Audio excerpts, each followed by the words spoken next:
Hello student, welcome to my channel Aradhya competition classes. और आज का अपना टॉपिक है एलसीएम और एचसीएफ यानी लैसे और मैसे।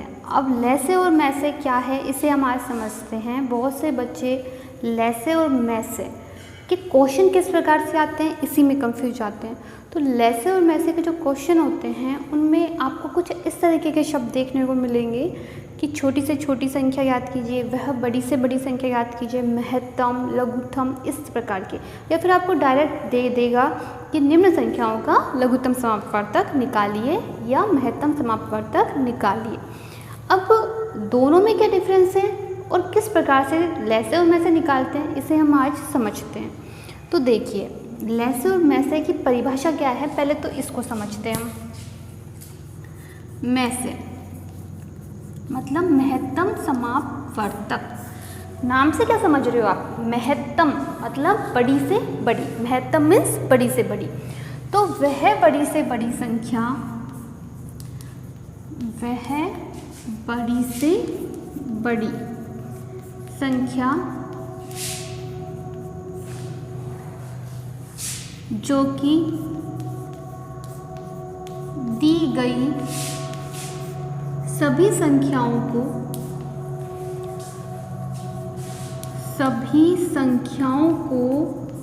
पूर्णतः विभाजित कर दे,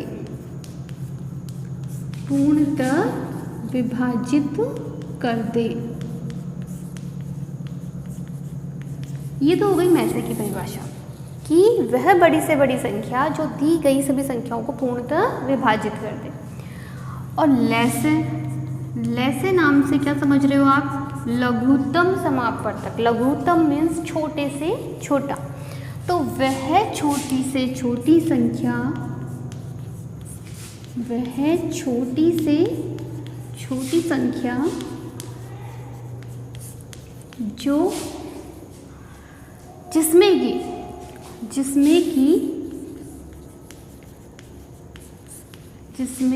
दी गई सभी संख्याएं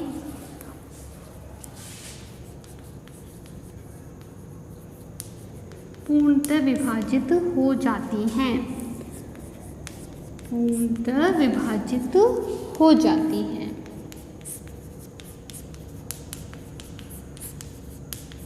अब देखिए, दोनों की परिभाषा थोड़ी सी एक दूसरे से अपोजिट है।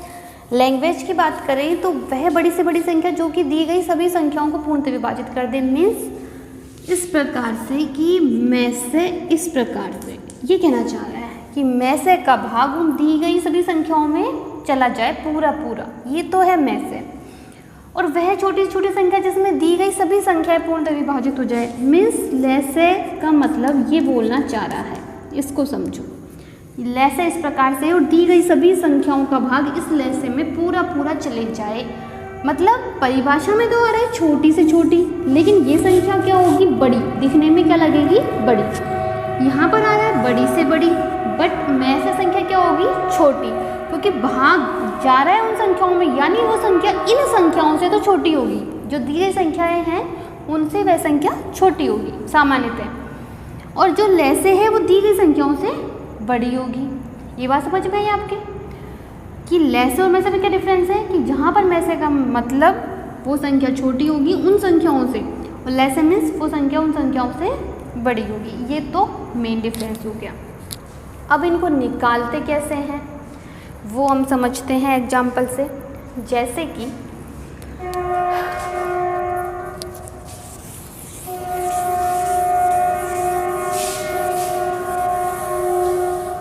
एक छोटा सा एग्जाम्पल लेती हूँ मैं। 5, 10 और 15 ये तीन संख्याएं हैं, ठीक है। अब इन तीन संख्याओं के सबसे पहले तो आपको अभाज्य गुणनखंड आनी चाहिए। क्या आनी चाहिए? अभाज्य गुणनखंड। 5 का, 10 का और 15 का अभाज्य गुणनखंड निकालेंगे। अभाज्य गुणनखंड नाम से समझ में आ रहा है अभाज्य संख्याओं का भाग देना है। अभाज्य संख्या कौन सी होती है? जिसमें सिर्फ और सिर्फ स्वयं का भाग जाता हो, जैसे कि 2, 3, 5, 7 इस प्रकार की संख्या। ये अभाज्य संख्या है। सबसे छोटी अभाज्य संख्या का भाग देंगे, 2 का इसमें नहीं जाएगा, 3 का भी नहीं जाएगा, 5 का देंगे 5, 10 में 2 का जाएगा, 2 पंजो 10, फिर 5 एकम 5। 15 में 2 का नहीं जाएगा, 3 का जाएगा क्या? 3 पंजो 15। 3 की भाजकता के नियम से 5 और 1 क्या होते हैं? 6। तो 6 में 3 का भाग जाता है तो 3 का भाग 15 में भी जाएगा।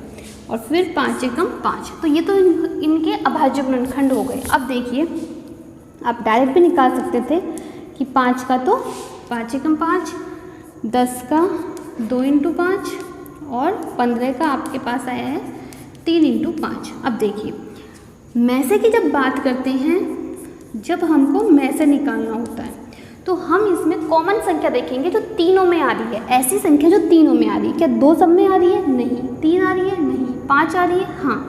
5 इसमें भी है, इसमें भी है, इसमें भी है, मतलब 5 इसका कॉमन है, मतलब 5 ही इसका मैस है। तो वह संख्या जो सभी में आ रही है वह क्या कहलाती है? मैसे। तो मैसे तो हम निकाल चुके हैं, इसका क्या? 5। तो अपनी जो परिभाषा थी वह बड़ी से बड़ी संख्या जो कि दी गई सभी संख्याओं को पूर्णतः विभाजित कर दे, सही हो रही है। देखते हैं कि 5 का भाग इन सभी संख्याओं में देते हैं। 5 में देंगे पूरा पूरा जाएगा, 10 में देंगे पूरा पूरा जाएगा, 15 में जाएंगे तो पूरा पूरा जाएगा। इससे बड़ी कोई संख्या है क्या? वो कहना बड़ी से बड़ी, मतलब 5 से बड़ी कोई संख्या आप बता सकते हो जो तीनों में जिसका भाग चल जाए। जैसे कि 5 से बड़ी आप कह दो कि भाई 10 है, 10 का भाग तीनों में जाता है, तो क्या 10 का भाग 5 में जा सकता है? नहीं जाएगा। 10 का भाग 15 में जाएगा क्या? नहीं जाएगा। यानी 5 से बड़ी कोई संख्या ऐसी नहीं है जिसका भाग इन तीनों में चला जाए। अतः वह बड़ी से बड़ी संख्या मैसे है। ये बात समझ में आ गई आपकी। अब लैसे की बात करते हैं। लैसे किस प्रकार से निकालेंगे? लैसे का तरीका भी यही है। तीनों के अभाज्य गुणनखंड कर लिए। अब अपन प्रत्येक संख्या को लेंगे एक एक बार। इसमें कॉमन होना अनिवार्य नहीं है, वह संख्या अधिकतम कितनी बार आ रही है। जैसे कि 2 की बात करते हैं, 2 इसमें आ रहा है तो अपन 2 को ले लेंगे। ये आवश्यक नहीं है तीनों में आ रहा है कि नहीं आ रहा, 2 आ रहा है ना, बस वही काफ़ी है, ले लिया। अब अधिकतम कितनी बार आ रहा है? 1 ही बार आ रहा है तो 1 ही बार लेंगे। ठीक है, ऐसे नहीं गिनेंगे 1 2 3, ऐसे नहीं। कैसे गिनेंगे? ऐसे कि ऐसे कितनी बार आ रहा है? 1 बार आ रहा है तो 2, यहाँ पर 3 1 बार आ रहा है, ले लिया 3 1 बार। 5 देखते हैं, 5 इसमें भी है, इसमें भी है, इसमें भी है, लेकिन है कितनी बार? सब में 1 बार है, इसलिए 1 ही बार लेंगे। तो 5 3 15 दूना 30, तो इसका लैसे क्या आ गया अपने पास? 30। तो 30 इसका लैसे हो गया। इस प्रकार से लैसे और मैसे निकालते हैं। एक एग्जाम्पल और लेके बता देती हूँ मैं आपको।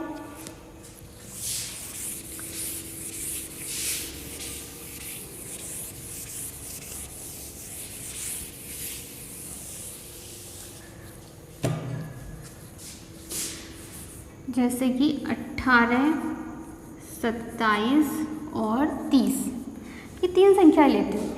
ठीक है, तीनों को जैसे अपन अभाज्य गुणनखंड करते हैं। 18 का करते हैं सबसे पहले, सबसे छोटी संख्या 2 का भाग जाएगा, 2 नाम 18, फिर 9 में किसका जा सकता है? 3 का दे दो, 3 3 9, 3 एकम 3। फिर 27 का करते हैं। 27 में बताइए सबसे पहले सबसे छोटी अभाज्य संख्या का भाग किसका जाएगा? 2 का तो जाएगा नहीं, क्योंकि विषम संख्या है और सम संख्याओं में ही 2 का भाग जाता है। ये इसकी भाजकता का नियम है। तो भाजकता के नियम लघुत्तम और महत्तम दोनों के लिए अनिवार्य है आपको आना। लैसे और मैसे आप जब भी कर सकते हो जो आपको ये सारी छोटी छोटी बातें आपको पता होनी चाहिए, भाजकता के नियम वगैरह। तो देखो 2 का भाग इसमें जाएगा नहीं, तो फिर किसका देंगे? 3 का। 2 से जस्ट बड़ी अभाज्य संख्या कौन सी होती है? 3। 3 का देते हैं। 3 की भाजकता का नियम क्या होता है? उनके अंकों के योग में 3 का भाग जाना चाहिए। तो 7 और 2 9, 9 में जाता है, 3 में भी जाएगा। 3 नाम 27, 3 3 9, 3 एकम 3। ठीक है, फिर 30 में देते हैं। इसमें क्या 2 का चल जाएगा? सम संख्या है इसलिए 2 का भाग जाएगा। 15, फिर 3 का चल जाएगा, 3 पंजो 15 और 5 एकम 5। ये तो होगा इसके अभाज्य गुणनखंड। अब हम इनको लिख लेते हैं भाई। 18 के गुणनखंड क्या है? फिर 27 के और फिर 30 के, 2 गुणा 3 गुणा 5। ठीक है, अब देखिए, अब हम इसका निकालते हैं मैसे।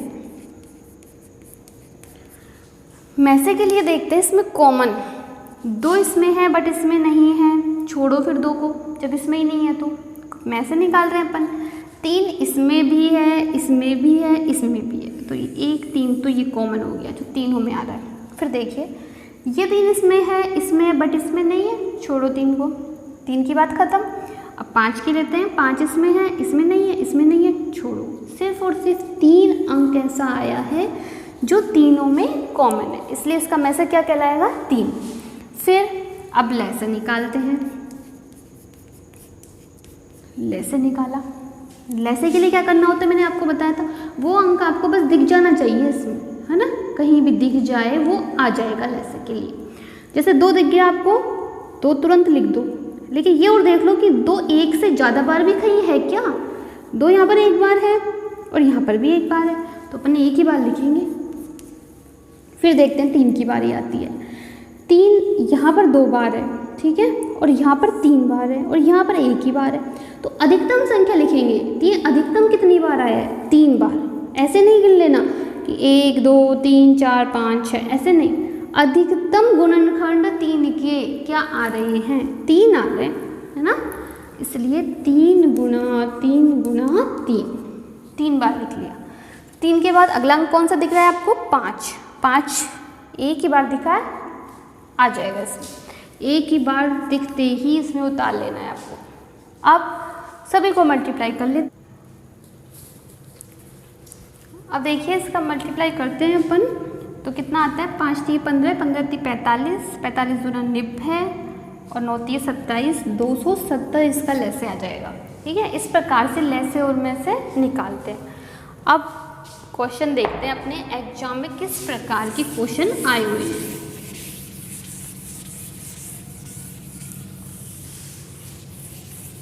लैसे में से दिखने में वैसे इजी टॉपिक लगता है, लेकिन इतना भी इजी मत समझो इसको, इसके क्वेश्चन बहुत बार हमसे नहीं हो पाते हैं, एग्जाम में गलती हो जाती है। जैसे अगला क्वेश्चन है संख्याओं 425 और 476 का, संख्याओं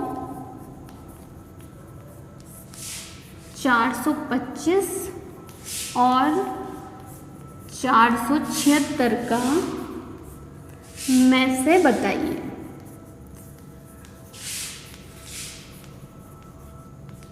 में से बताइए। 2011 आरटेट में आया हुआ क्वेश्चन है ये आपका। इसकी ऑप्शन है 4 5 17 51, 4 5 17 और 51। अब देखिए एक तरीका तो मैं आपको बता ही चुकी हूँ कि आप अभाज्य गुणनखंड विधि से में से और ले से निकाल सकते हैं। दूसरा तरीका और देख लीजिए में से निकालने का। कई बार क्या होता है उससे ज़्यादा टाइम लग जाता है, अगर आपको ये तरीका इजी लगता है तो आप इस प्रकार से कर सकते हैं। इसके लिए देखो क्या करना होता है, दो संख्या अगर आपके सामने दे रखी है और वो दोनों संख्याओं के अभाज्य गुणनखंड निकालना आपको ऐसा लग रहा है कि इसमें मुझे टाइम लगेगा, थोड़ा टफ है, तो आप भागविधि से कर सकते हैं इसको। भागविधि में क्या होता है, बड़ी संख्या में छोटी संख्या का भाग देना होता है। जो बड़ी संख्या कौन सी दिख रही है आपको, 476। इस 476 में छोटी संख्या क्या है, 425 का भाग दे दो।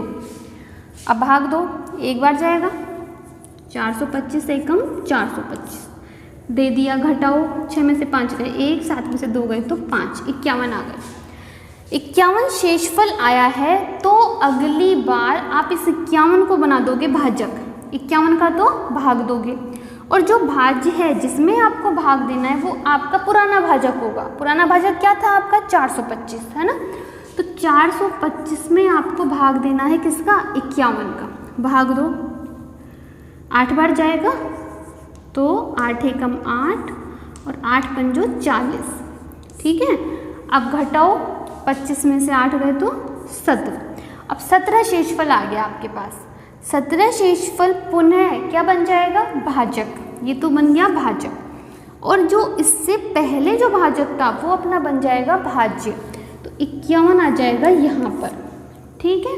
अब फिर वही क्रिया करेंगे, भाग देंगे, 17 3 51, 51 में से 51 गए 0। अब यह क्रिया हमको तब तक करते रहना है जब तक कि शेषफल 0 ना आ जाए, ठीक है। जैसे ही अपना शेषफल 0 आ जाता है आपको स्टॉप कर देना है वहाँ पर, और जो अपना अंतिम भाजक होगा, अंतिम भाजक, भागफल नहीं, अगर भागफल कह दिया तो आंसर गलत, अंतिम भाजक क्या है 17, तो 17 ही अपना आंसर होगा। आ गई बात समझ में? क्या करना है, बड़ी संख्या में छोटी संख्या का भाग तब तक देते रहना है तब तक कि अंतिम शेषफल 0 ना आ जाए, और जो शेषफल आता है वो तो बन जाता है भाजक, और जो पुराना भाजक होता है वो नया भाज्य बन जाता है, ठीक है। और जो अंतिम भाजक होता है वही अपना मैसे कहलाता है। तो इसमें मैसे क्या आ गया 17। इस प्रकार से इन क्वेश्चंस को अपन सॉल्व करेंगे। देखिए नेक्स्ट क्वेश्चन है अपना संख्याओं 90, 60, 75, 35 का लघुत्तम समापवर्तक है। ये अपने आरटेट में आया हुआ क्वेश्चन है, लघुत्तम समापवर्तक निकालना है। तो देखिए ऐसे निकालने का तरीका है कि आप अलग अलग इनको अभाज्य गुणनखंड करने की आवश्यकता नहीं है, आप एक साथ इनका अभाज्य गुणनखंड कर सकती हो। जैसे कि 90, 60, 75 और 35, इन सभी संख्याओं को एक ही जगह लिख लो, ठीक है। फिर अपन सबसे छोटी अभाज्य संख्या का भाग देंगे। सबसे पहले इसमें सबसे छोटी अभाज्य संख्या क्या है 2, तो 2 का भाग चल जाएगा क्योंकि ये सम संख्या है, इसलिए 2 का देते हैं। 2 का भाग दिया 90 में, तो कितने आ गए 45। फिर 60 में देंगे 30, 75 और 35 में नहीं जाएगा तो इसको एज इट इज लिख देंगे अपन 75 और 35। फिर वापस इसमें 2 का जा सकता है 30 में, इसलिए फिर इसमें 2 का देते हैं अपन। 45 में नहीं जाएगा क्योंकि विषम संख्या हो गई अभी है, तो 45 लिख दिया। 30 में देंगे कितनी बार गया 15, 75 और 35 ऐसे कैसे लिख देंगे। फिर देखिए अब इस किसी भी संख्या में 2 का भाग नहीं जाएगा। फिर 2 से बड़ी अभाज्य संख्या कौन सी होती है 3, क्या 3 का इनमें चल जाएगा क्या 45 में चल जाएगा। 5 और 4 9, ये इसकी क्या है भाजकता का नियम है कि अंकों के योग में 3 का भाग जाए तो वह संख्या में भी 3 का भाग जाता है। तो 3 का भाग चल जाएगा, 3 का देते हैं। 3 एकम 3 और 3 पंजो 15, इसमें चल जाएगा 3 पंजो 15, इसमें चल जाएगा क्या 7 और 5 कितने हो गए 12, तो इसमें चल जाएगा। फिर देते हैं 3 दूनी 6 और 3 पंजो 15, 5 और 3 8, तो इसमें नहीं जाएगा तो इसको एज इट इज लिख देते हैं, ठीक है। फिर वापस 3 का देते हैं, 3 पंजो 15, इसमें नहीं जाएगा तो 5 ऐसे कैसे लिख दो। 25 में भी नहीं जाएगा तो इसको भी लिख दो, और 35 में भी नहीं जाएगा तो इसको भी लिख दो। अब बताइए क्या 3 का अब किसी संख्या में जाएगा क्या, नहीं जाएगा। तो अब किसका देंगे हम 5 का। 5 एकम 5, 5 एकम 5, 5 25 और 5 7 35। फिर 5 का दे देते हैं, 1 5 रह रहा है अभी, 1 1 1 और 7, फिर 7 बचा है तो 7 का दे दो। तो जब तक इसमें भाग देते रहना है अपन को तब तक कि नीचे 1 नहीं आ जाए, ठीक है। तो इस प्रकार से जो हमको ये अभाज्य गुणनखंड मिलते हैं, क्या क्या मिला है देखिए 2 गुणा 2 गुणा 3 गुणा 3 गुणा 5 गुणा 5 गुणा 7, ठीक है। इन सभी को जब हम मल्टीप्लाई करेंगे तो आपका आ जाएगा 6300, ठीक है। 6300 इसका आंसर हो जाएगा। इस प्रकार से हम लेसे निकालेंगे। देखिए अगला क्वेश्चन आपके आरटेट 2012 में आया हुआ है कि 2 लगातार प्राकृत संख्याओं का लघुत्तम समापवर्तक तथा महत्तम समापवर्तक क्रमशः है। ये आपके ऑप्शन आपके सामने हैं। आपसे क्या पूछ रहा है कि लेसे और मैसे बताइए 2 क्रमागत प्राकृत संख्याएं। अब देखिए प्राकृत संख्याएं आपको पता है 1 से स्टार्ट होती है और अनंत तक चलती रहती है। तो 2 क्रमागत प्राकृत संख्याओं में एक संख्या तो क्या होगी सम होगी और एक विषम होगी, है ना। क्रमागत संख्याओं में तो यही होगा, एक विषम और एक सम होगी। जैसे कि एक एग्जाम्पल लेती हूँ, 3 और 4 है, 27 और 28 है, 2 क्रमागत प्राकृत संख्याएं, कोई सा भी एग्जाम्पल ले लो। तो अब इन दोनों क्रमागत प्राकृत संख्याओं का यदि हम लेसे की बात करते हैं तो इसमें कुछ भी कॉमन नहीं आएगा, कुछ भी कॉमन यहाँ भी नहीं आएगा और यहाँ भी नहीं आएगा, है ना। तो ऐसी परिस्थिति में क्या होगा, इनका गुणनफल ही इनका लेसे कहलाता है। 3 × 4 12, ये तो क्या हो गया इसका लेसे हो गया। और मैसे की बात करें तो मैसे में भी इसमें से कुछ भी कॉमन नहीं होता, इसलिए एक दोनों में ही कॉमन होता है। एक तो छोटी से छोटी संख्या है जिसका भाग सभी में जाता है, इसलिए एक सभी का मैसे होता है। जब कुछ भी कॉमन नहीं आए ऐसी परिस्थिति में क्या होता है, एक उसका मैसे कहलाता है। तो सबसे छोटी से छोटी संख्या एक ही है जिसका भाग सब में जाता है, इसलिए मैसे तो क्या होगा 1, डी ऑप्शन आ जाएगा। उनका गुणनफल तो क्या कहलाएगा लेसे, और एक उनका मैसे होगा। तो इस प्रकार से इस क्वेश्चन को अपन सॉल्व करेंगे। अब देखिए जो आपके सामने जो क्वेश्चन है, ये क्वेश्चन मैं आपको करने के लिए दे रही हूँ, कल इसको समझाऊंगी मैं। वैसे तो 8th क्लास का क्वेश्चन नहीं है और 2016 8 टेट में भी आया हुआ है ये रीट में, कि वह छोटी से छोटी कौन सी संख्या है जो पूर्ण वर्ग भी हो तथा 10, 12, 15, 18 से भी विभाज्य हो। ये इसके ऑप्शन है 3600, 2500, 1600 और 900। आपको इसको सॉल्व करके कमेंट बॉक्स में इसका आंसर डालना है, ताकि मैं ये समझ सकूं कि आपको ये क्वेश्चन समझ भी आ रहे हैं या नहीं आ रहे, ठीक है, और आप कितना आगे बढ़ चुके हो, है ना। और इसके बाद जब अपना ये टॉपिक ख़त्म हो जाते हैं सारे रीड के, उसके बाद अपन 6th, 7th, 8th की बुक्स में से भी क्वेश्चन निकालेंगे, क्योंकि उसी में से सबसे ज़्यादा क्वेश्चन आते हैं आपके रीड में, मैंने देखा है। तो उसके बाद अपन अपने राजस्थान बोर्ड की जो भी 6ठी, 7वीं, 8वीं की किताबें हैं, जिनका कोर्स भी बदल चुका है, नया सिलेबस आ चुका है, उसमें से अपन कोर्स निकालेंगे, ठीक है। धन्यवाद।